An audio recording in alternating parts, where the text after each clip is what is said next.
Viewers আসসালামু আলাইকুম। Arifur Shahin YouTube channel থেকে আপনাদের জানাচ্ছি শুভেচ্ছা, স্বাগতম। আপনারা যারা আমার চ্যানেলটি দেখে থাকেন, আমার ভিডিওগুলো দেখে থাকেন, তাদেরকে জানাচ্ছি ধন্যবাদ। আজকে আমি যে বিষয়টি নিয়ে ভিডিও করব সেটা হচ্ছে পিকেকে। পিকেকে এর মিনিং হচ্ছে কুর্দি বিদ্রোহী সংগঠন কুর্দিস্তান ওয়াকাশ পার্টি, সংক্ষেপে এটাকে পিকেকে বলা হয়। এই পিকেকে আরেকটা রূপ হচ্ছে পার্তিয়া কারাকারাল কুর্দিস্তান। পিকেকে পার্তিয়া কারাকারাল কুর্দিস্তান।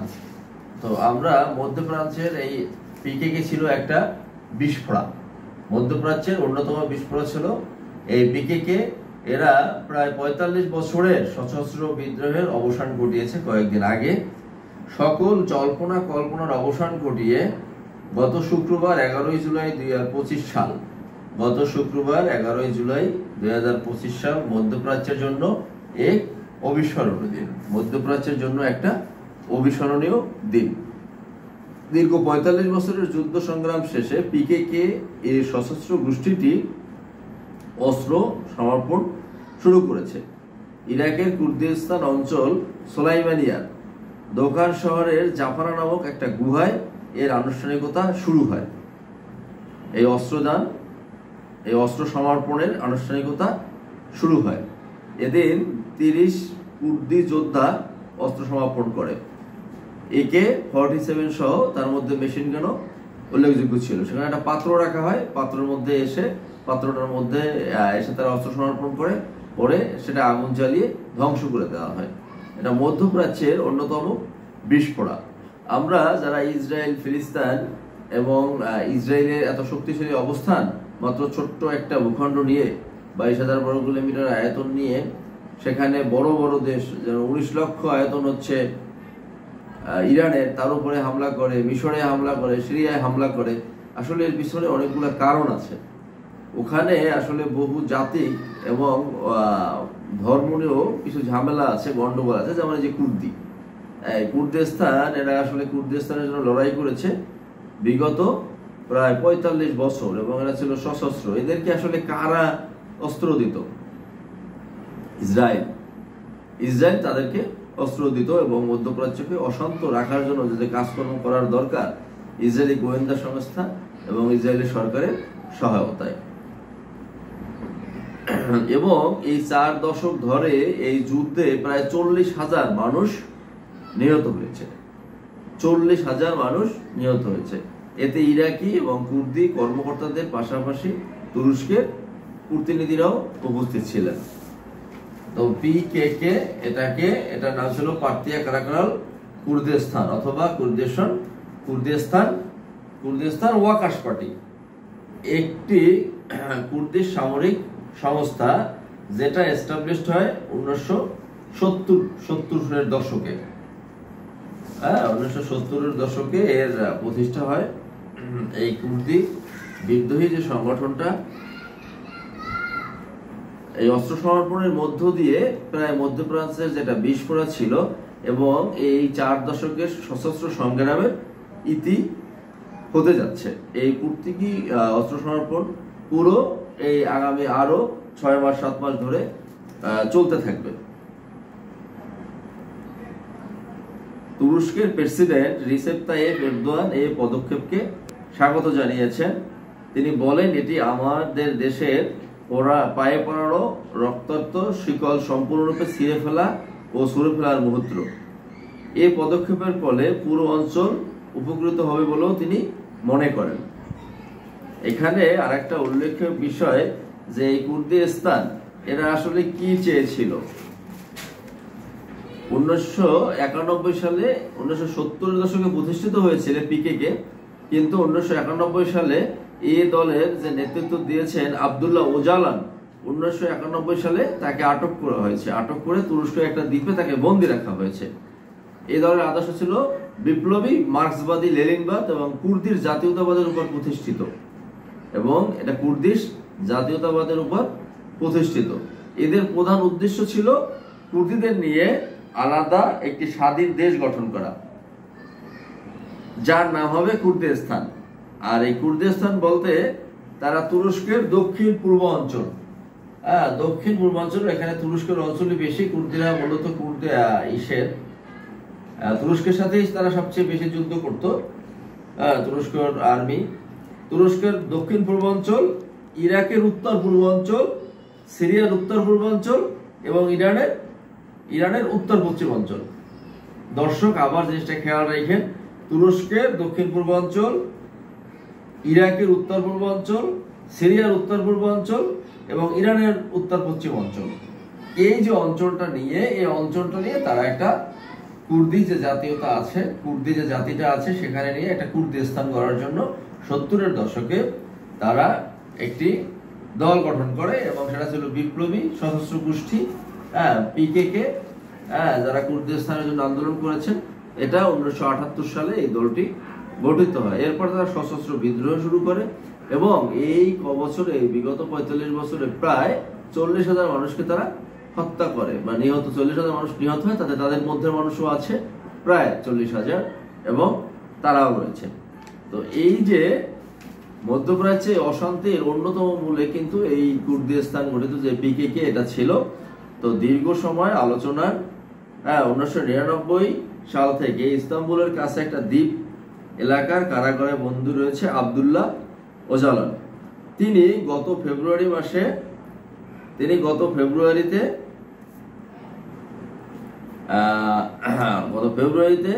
এই প্রতিষ্ঠাতা এই কারাবন্দী আব্দুল্লাহ ওজালান তার সংগঠনের সদস্যদের প্রতি অস্ত্র সমর্পণের আহ্বান জানান এবং সংগঠনটিকে বিলুপ্তি ঘোষণা করে তুরস্কের সরকারের সাথে তাদের দীর্ঘদিনের যে সংঘাত তারও ইতি টানার আহ্বান জানিয়েছিলেন তিনি। তারই ফল হিসাবে এই যে 11 জুলাই শুক্রবার তারা কুর্দি অস্ত্র সমর্পণ শুরু করে। এখন কথা থাকে যে এই তুরস্কের সাথে এই যে পিকেকে এদের মধ্যস্থতাকারীকে, যে কোনো সমস্যার সমাধান হওয়ার জন্য আলোচনা বা মধ্যস্থতা দরকার। এখন এইটার আলোচনা করেছেন কুর্দিপন্থী তুরস্কেরই একটা দল। তারা এখানে তুরস্কের সরকার এবং কুর্দিদের জন্য এই দুপক্ষের চুক্তিতে বা যুদ্ধবিরতি বলা চলে না, এই যে বিদ্রোহী গোষ্ঠীটাকে অস্ত্র সমর্পণের ক্ষেত্রে মধ্যস্থতাকারী হচ্ছে তুরস্কের কুর্দিপন্থী পিপলস ইকুয়ালিটি অ্যান্ড ডেমোক্রেসি এক নামে এই দলটা, ডিইএম পার্টি। এটা তুরস্কের একটা প্রসিদ্ধ পার্টি যারা কুর্দিপন্থী, কুর্দিদের প্রতি নমনীয়। তো এই জন্যই তাদের সাথে সরকার এবং পিকেকের কথা হয়েছে, আলোচনা হয়েছে। আলোচনারই ফল তাহলে দীর্ঘ 45 বছরের এক রক্তক্ষয়ী সংগ্রামের ইতি হলো। আর এই রক্তক্ষয়ী সংগ্রামে পিকেকে সম্পূর্ণরূপে সাপোর্ট দিয়েছে ইসরায়েল। পিকেকে ও তুরস্কের মধ্যে এই ডিএম পার্টি দলটি মধ্যস্থতা করেছে। ফেব্রুয়ারি মাসে আব্দুল্লাহ ওজালান এই আহ্বান জানালেও পিকেকে তখনও কোনো কথা বলেনি। গত মে মাসে তারা সশস্ত্র সংগ্রাম বা বিদ্রোহ থেকে সরে আসার ঘোষণা দেয়। পিকেকে সমর্থিত বার্তা সংস্থা ফিরাতের গত জুনে ধারণকৃত একটি ভিডিও চলতি সপ্তাহের শুরুতে সম্প্রচার করা হয়। এতে বলা হয়, গোষ্ঠীর কারাবন্দী নেতা আব্দুল্লাহ ওজালান এই মুহূর্তে সশস্ত্র সংঘাত থেকে গণতান্ত্রিক রাজনীতি ও আইনের শাসনের পর্যায়ে একটা স্বেচ্ছা পদার্পণ হিসাবে অভিহিত করেছেন। একই সঙ্গে এই পদক্ষেপে তিনি একটি ঐতিহাসিক অর্জন বলেও মন্তব্য করেছেন। প্রতিষ্ঠার পর থেকে বেশিরভাগ সময়ই পিকেকে নিষিদ্ধ ছিল। তুরস্কের পাশাপাশি ইউরোপীয় ইউনিয়ন, যুক্তরাষ্ট্র, ইরাক সংগঠনটিকে নিষিদ্ধ ঘোষণা করে। 1984 সাল থেকে 2024 সাল পর্যন্ত চলা এই সশস্ত্র সংঘাতে 40,000-এর বেশি মানুষ নিহত হন। এই সহিংসতার কারণে তুরস্কের দক্ষিণ পূর্বাঞ্চলীয় এলাকা থেকে হাজার হাজার কুর্দি আরও উত্তরের শহরগুলোতে সরে যেতে বাধ্য হয়। এই সংঘাতের প্রভাব শুধু তুরস্ক নয়, প্রতিবেশী দেশগুলোতেও গভীরভাবে অনুভূত হয়েছে।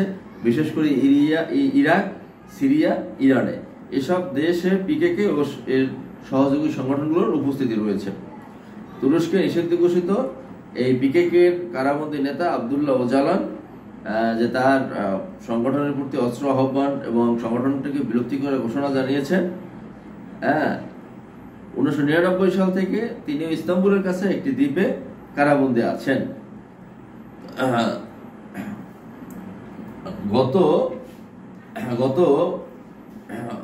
সপ্তাহে কুর্দিদের এই যে অস্ত্র সমর্পণ 11 জুলাইয়ের আগে গত সপ্তাহে 11 জুলাই আগের যে সপ্তাহ ছিল সেই সপ্তাহে তুর্কিস্তানের ডিএমএ পার্টি এই আব্দুল্লাহ ওজালানের সাথে সাক্ষাৎ করে এবং কারাগারটি পরিদর্শন করে এবং ওজালান তার সংগঠনের সদস্যদের প্রতি একটা বিবৃতি দিয়েছেন।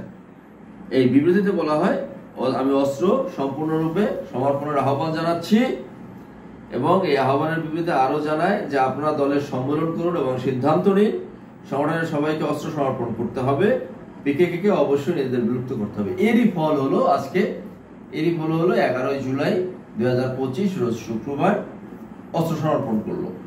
কি অস্ত্র সমর্পণ করলো? পিকেকে, মধ্যপ্রাচ্যের একটা বিস্ফোরা। এই আসলে দেখেন, এই পিকেকে যে কুর্দিস্তানটা দখল করতে চেয়েছে, কুর্দিস্তান নামে যে স্বাধীন দেশের জন্ম দিতে চেয়েছে কুর্দি জাতিদের নিয়ে, সেটা ইরানের কিছু অংশ আছে, তুরস্কের একটা বেশিরভাগ অংশ আছে, সিরিয়ার অংশ আছে, ইরাকের অংশ আছে।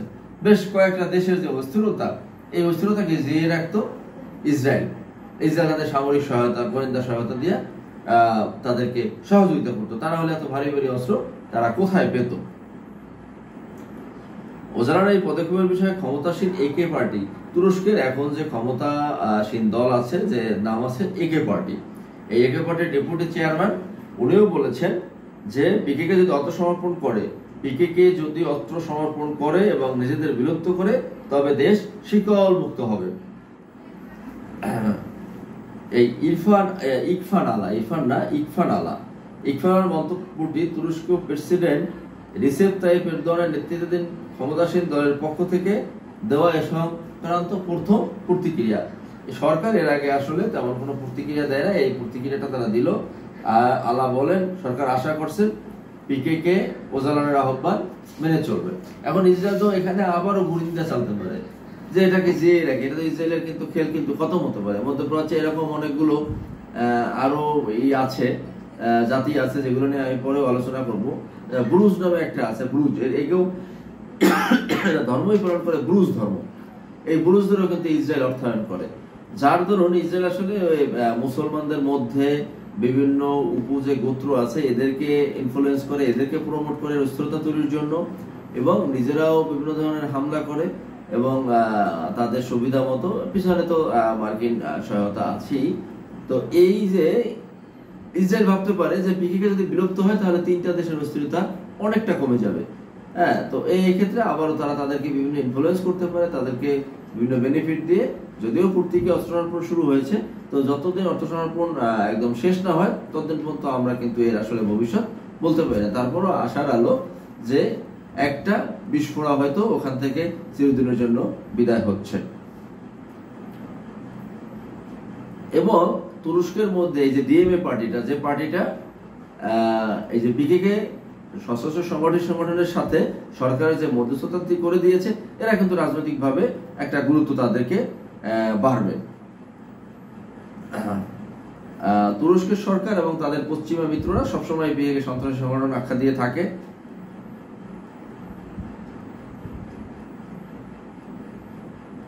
তো ইস্তাম্বুল থেকে আল জাজিরার প্রতিনিধি বলেন যে ওজালানের